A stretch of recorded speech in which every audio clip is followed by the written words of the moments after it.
Welcome back to Black Iron Wood Shop. So we have the two main main pieces together, and then now we're just putting in the cross beams. Sorry, the lighting's not very good.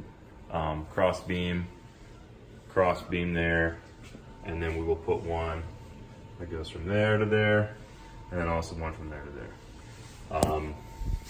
For our table that we're doing, I'm going to be painting this, the structure of it, white paint. I went to Sherwin-Williams. I'm going to use one of their white paints that I felt like it wasn't completely white, like a bright white, but it was kind of like not even really an off-white. It's kind of in between. So I'm hoping that contrasts really well with the dark espresso brown color that we end up doing for the top. So that'll be the next piece. I'll probably, before I paint, I'm going to cut the top pieces in hopes that when I do that, I can get all the sawdust and everything out of here before I start painting. So, because obviously sawdust paint, it's just somehow paint always gets it in. So try to get all the cutting done before I start doing painting and everything, so I can clean that up. So that's what I'm working on right now. Next, I'll show you the finished product of the structure of the side table, and then we'll start cutting for the top. So stay tuned. So I have the brackets all up. Another thing I really noticed here was I have just a slight unevenness, so I'm not really too concerned about it. Again, I'm not making professional furniture. I'm making DIY furniture, make my house look nice without spending a ton of money on it. So I'm not too concerned about it for that reason. The other reason is I can always sand off the bottom of a couple of these ones and try to even it out. So not really a huge concern for me.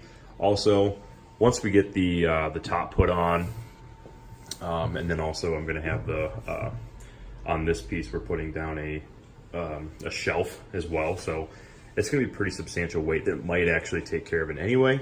We'll see. So stay tuned for that. The next thing that I'm going to be doing is cutting the pieces for the top. So it's probably going to be 4 2x6s that I'm doing. So that's my next the next piece here. And like I said, after I get done cutting everything, that's when I'm going to start doing the painting and then the staining as well. So stay tuned for that. I did want to mention, almost forgot, when I put these on,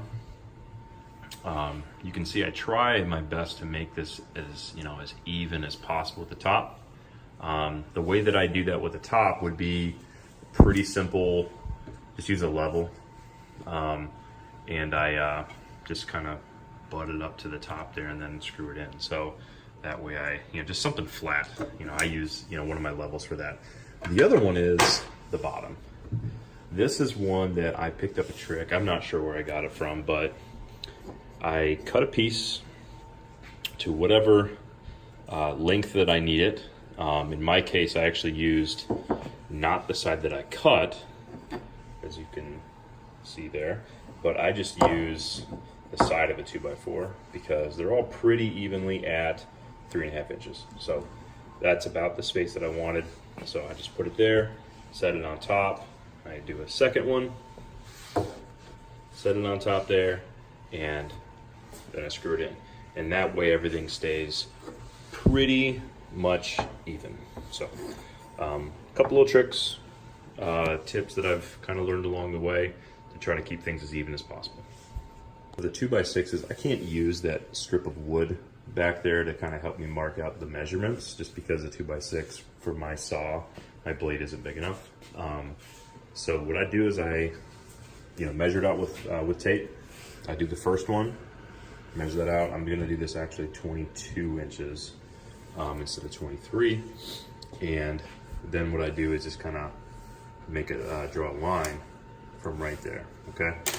And that way they're all gonna be the same length. Just to make sure I'm square, I can take this square, use the edge, bump it up there, and I know that I'm pretty flush, I'm gonna be pretty square.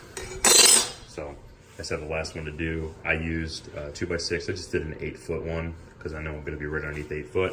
And you can see how much I actually have left. So I'm going to be able to make the top with just literally one 2x6. That probably cost me, I don't know, $6-8. So very cool. All right, so I have all 4 pieces cut. You'll notice I have this little tool out.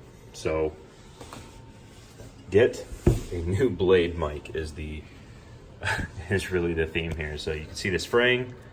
That is due to the blade that I have used all summer and fall on multiple projects, and I really just need to get it replaced. So I use this little tool. There's little grits on the bottom, and you can see it kind of takes care of most of that fraying. You can see some of it still left, but in all reality, when you go and stain it, it's not going to show. The other pieces is most likely you're going to do some sanding on this, because obviously most people aren't going to want this showing. Obviously you can put that on the underside, no big deal. But me, in my infinite wisdom, where did this piece go? I got a piece that has a little bit of like sap and stuff in it, so I'm not really sure if I can use this for the top side on all of them. So I don't know. I'm gonna sand it up. I'm gonna see how it looks. If not, I'm gonna have to use this side for the top. Yeah, this one seems fine. Maybe it was this one. Yeah, there's a nice big one right there. So I'm gonna sand it a bit, see how it looks. And obviously this is kind of rough cut anyways right there. So really, I'm probably gonna want to sand it anyways. So yeah, so I'll see how it looks. If not, I'm gonna have to do the reverse side here and make sure I get this all sanded off of there as well. Ouch, I just got a splinter. But yeah, so be aware of bad saw blades. So let me get these cleaned up here. This is probably gonna be the last little bit of this video until I really kind of get working on what I want the top to look like. I might screw them together side by side to make the top, or I might just boom screw them right from down there. So I haven't figured out how I want to play that yet. So to be continued on the next video. Thanks for joining us. Don't forget to subscribe and click the little bell. That way you actually get notifications of my videos. So hopefully keep watching, and it's not too boring. So all right, we'll keep working.